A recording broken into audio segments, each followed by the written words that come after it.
10 से 50 तक संख्या बोध।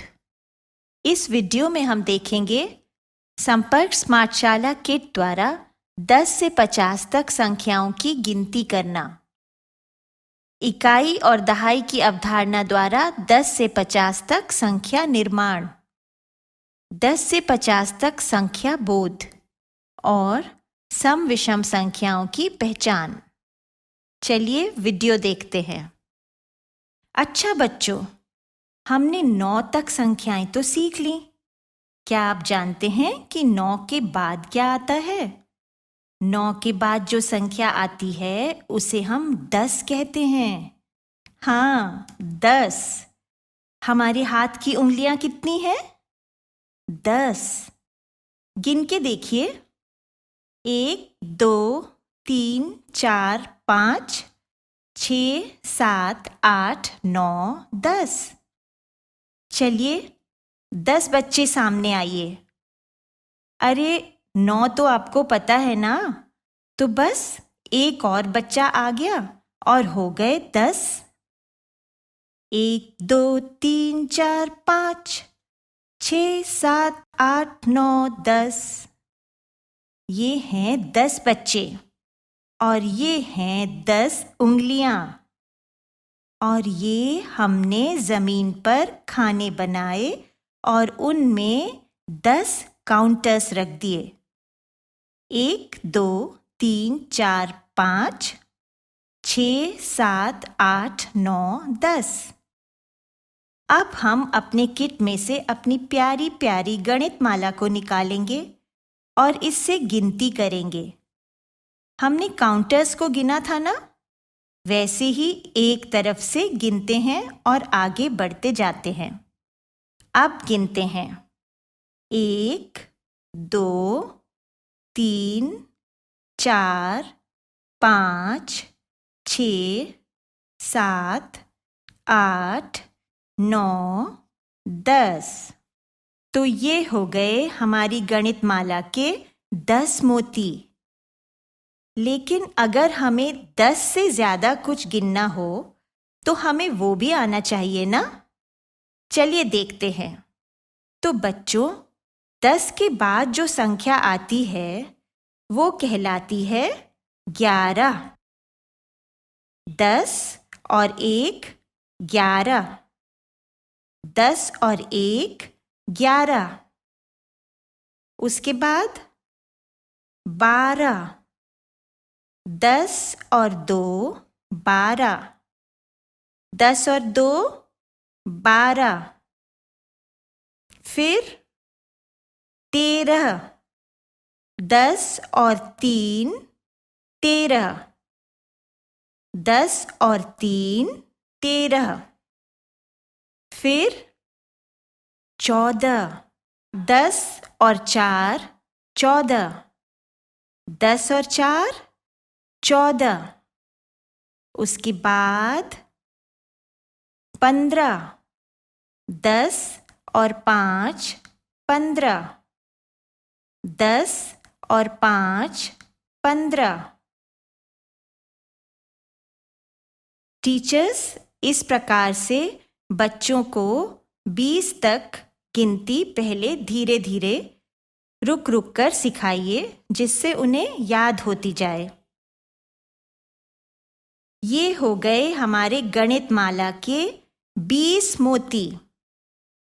ओहो, मैं तो थक गई। इतनी सारी संख्याएं कैसे याद करेंगे? चलो बाहर चलकर कुछ खेलते हैं। मैं एक गोला बनाकर उसके बीच में खड़ी हो जाती हूँ। मैं जो संख्या बोलूँगी उतने बच्चे जल्दी से मेरे पास गोले के अंदर आ जाएंगे। ठीक है? तो शुरू करें। सबसे पहले जो संख्या मैं बोलूँगी वो है 10।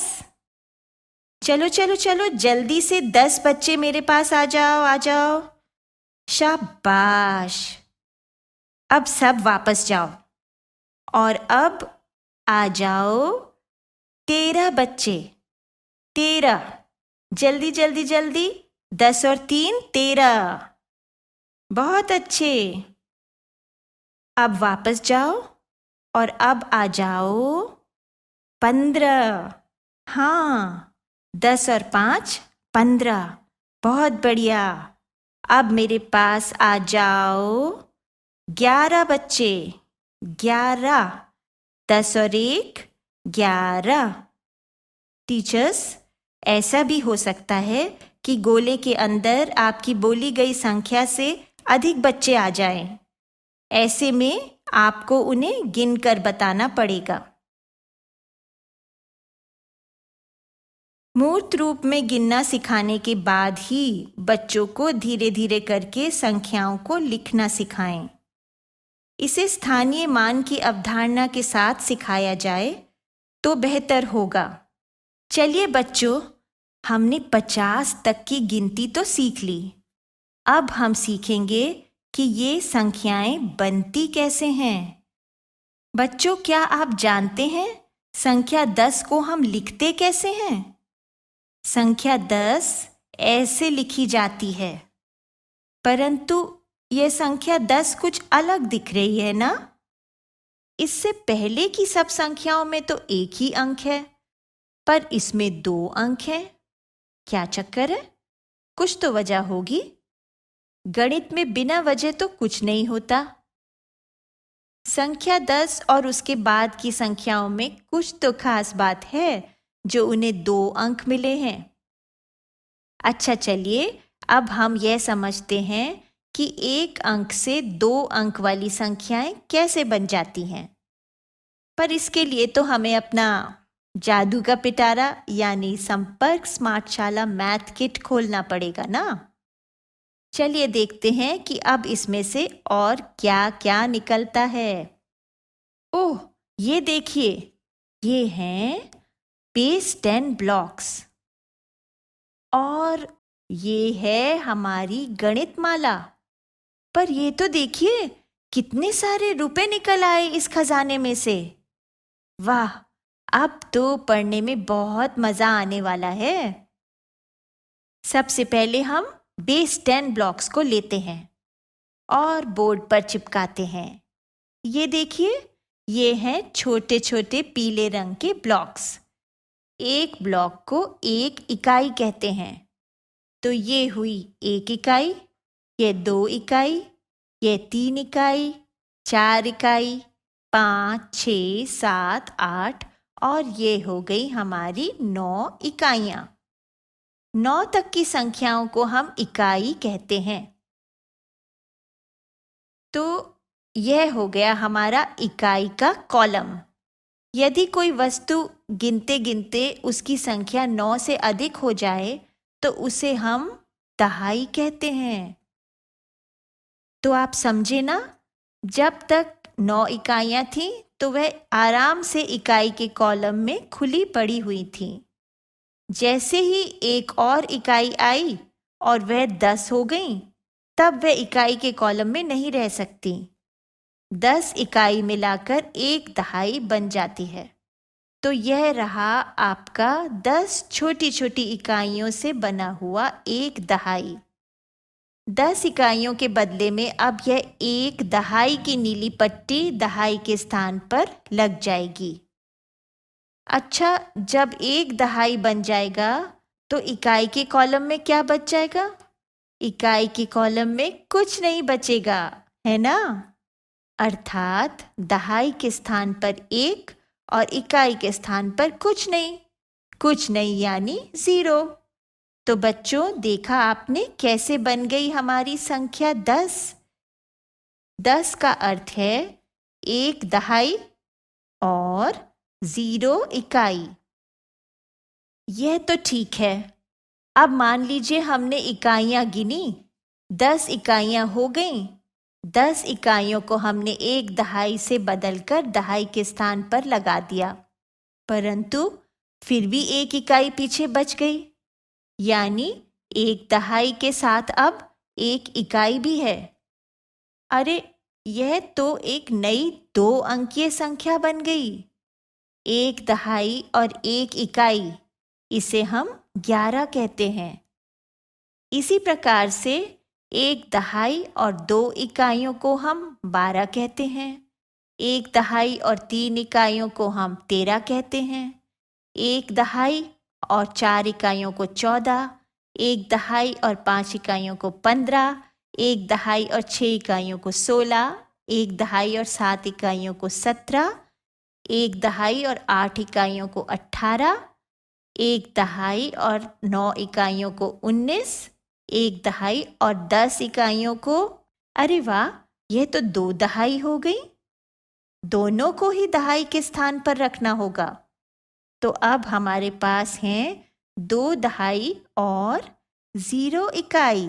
इकाई के स्थान पर कुछ नहीं है ना, तो 2 दहाई और 0 इकाई बनाते हैं एक नई संख्या, जिसे हम कहते हैं 20। अब फिर से पहले की तरह 20 और 1 हुआ 21, 20 और 2 हुआ 22, 20 और 3 हुआ 23, 20 और 4 हुआ 24, 20 और 5 25, 20 और 6 26, 20 और 7 27, 20 और 8 28, 20 और 9 29, 20 और 10 30, यानी 3 दहाई और 0 इकाई। तो टीचर्स, आप लोग देख रहे हैं ना किस प्रकार से इकाई से दहाई में संख्याओं का बदलाव होता है, और फिर कैसे 10, 11, 12, 13 आदि बनते जाते हैं। इसी प्रकार से 20 से 21, 22, 23 आदि, 30 से 31, 32, 33 आदि, और इसी प्रकार से 40 से 50 तक। इस तरह बेस 10 ब्लॉक्स की मदद से पहले संख्याओं को मूर्त रूप में बनाना सिखाना अति आवश्यक है। इकाई और दहाई के बोर्ड पर कॉलम बनाकर या बच्चों को प्लेस वैल्यू मैट देकर संख्याएं बनाना सिखाएं। आपको याद है हमारे संपर्क स्मार्टशाला मैथ किट में से ढेर सारे रुपए निकले थे। यह खेलने वाले रुपए हैं, इन्हें हम प्ले मनी कहते हैं। यही गतिविधि आप 1 रुपए और 10 रुपए के नोटों से भी करवा सकते हैं। 1 रुपए का नोट इकाई और 10 रुपए का नोट दहाई। 10 1 रुपए के नोटों को 1 10 रुपए के नोट से बदला जा सकता है ना। किंतु हमारे संपर्क स्मार्टशाला किट में और भी तो चीजें निकली थी। हाँ, गणित माला, हमारी प्यारी प्यारी गणित माला। आप सोच रहे होंगे इससे हम क्या करेंगे। आपने देखा कैसे इसमें 10-10 के समूह में मोती लगे हुए हैं। 10 सफेद 10 लाल, फिर 10 सफेद और 10 लाल, है ना। 10 का अर्थ क्या होता है? 10 का अर्थ 1 दहाई होता है ना। तो गणित माला में यह 10 मोतियों का समूह 1 दहाई हुआ। 1 दहाई और 5 मोतियों का क्या अर्थ हुआ? हाँ, 15 हुआ ना। 2 दहाई का क्या अर्थ हुआ? 10 मोती और 10 और मोती, है ना। चलो गिन के देखते हैं।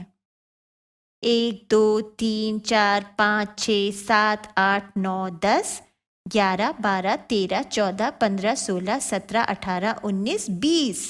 2 दहाई यानी 20, ठीक है ना। अच्छा, अब मैं आपसे पूछती हूँ, 1 दहाई और 3 इकाई कौन आकर दिखाएगा? हाँ, शाबाश, 13। 2 दहाई और 4 इकाई, जल्दी से बताओ। बिल्कुल सही, 24। ठीक है, अब 33 कौन दिखाएगा? जल्दी जल्दी जल्दी। वेरी गुड, 3 दहाई और 3 इकाई हो गए 33। 48, अरे वाह, और 50 कौन दिखाएगा? बहुत अच्छे, इस प्रकार से 50 तक संख्याओं की मूर्त रूप में पहचान करवा लेने के बाद पाठ्य पुस्तक में अभ्यास करवाकर इन संख्याओं के आकारों की भी पहचान करवाएं। उसके बाद संख्या बोध की अवधारणा करवाएं। इसमें सबसे पहले बड़ी छोटी संख्या या दो संख्याओं में तुलना करना मूर्त रूप में सिखाएं। 50 तक अलग अलग संख्याएं दें और दो दो करके उन्हें बेस 10 ब्लॉक से बनवाएं, जैसे 16 और 26। 16 में 1 दहाई और 6 इकाई हैं, पर 26 में 2 दहाई और 6 इकाई हैं। तो 26 ज़्यादा बड़ा हुआ ना। इसे मूर्त रूप में देखा जा सकता है। इसी प्रकार से 44 और 24 या 36 और 42। बड़ी या छोटी संख्या दिखाने के लिए हम ऐसे चिन्ह का प्रयोग करते हैं। इसे हम चिड़िया का मुंह कह सकते हैं। चिड़िया हमेशा बड़ी संख्या को खाना पसंद करती है, इसलिए बड़ी संख्या की ओर उसका मुंह खुला होता है। बच्चों को 50 तक गिनती सिखा लेने के बाद किसी संख्या के पहले, बीच में और बाद में कौन सी संख्या आती है, यह अभ्यास ब्लैक बोर्ड पर करवाएं। इस प्रकार से 20 से पहले क्या आता है? 39 और 41 के बीच में क्या आता है? 22 के बाद क्या आता है? या फिर उन्हें 50 तक गिनती पूरी करने को दे सकते हैं। यह समझ लेने के बाद बच्चों को संख्याओं के आरोही अवरोही क्रम का अभ्यास करवाएं।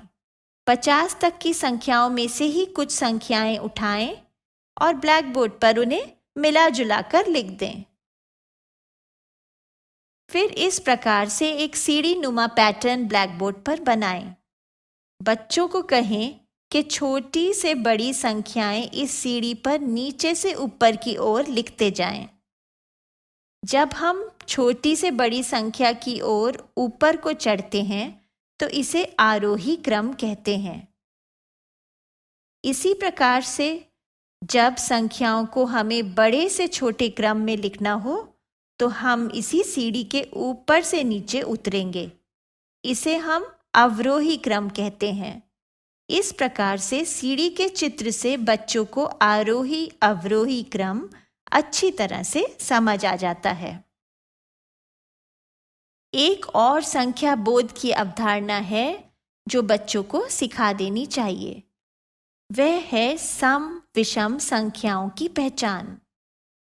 पहले एक अंक वाली छोटी संख्याओं से समझते हैं। सम संख्याएं वो होती हैं जो दो समूहों में बराबर बराबर विभाजित हो सकती हैं। जैसे संख्या 2 को हम 1 और 1 में विभाजित कर सकते हैं ना। या संख्या 4 को हम 2 और 2 में विभाजित कर सकते हैं। लेकिन 3 को हम बराबर बराबर विभाजित नहीं कर सकते ना। 3 को तो 1 और 2 में विभाजित करना होगा। इसी प्रकार से 5 को भी विभाजित करें तो 2 और 3 में होगा। ऐसी संख्याओं को विषम संख्याएं कहते हैं। यानी जो संख्याएं 2 बराबर समूह में विभाजित हो जाएं, वो सम संख्याएं कहलाती हैं, और जो बराबर समूह में विभाजित ना हो सकें उन्हें विषम संख्याएं कहते हैं। तो कौन कौन सी संख्याएं सम हुई? 2, 4, 6 और 8। और कौन सी विषम?